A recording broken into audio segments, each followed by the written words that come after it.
You ask Tiger to solve. This deals with linear equations with one unknown.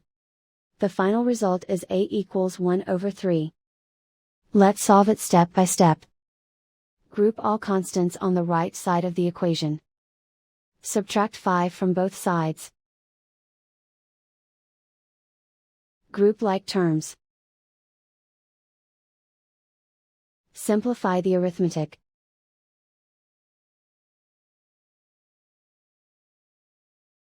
Isolate the A. Divide both sides by -15.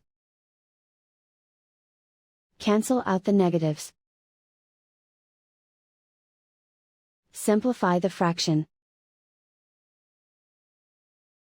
Cancel out the negatives.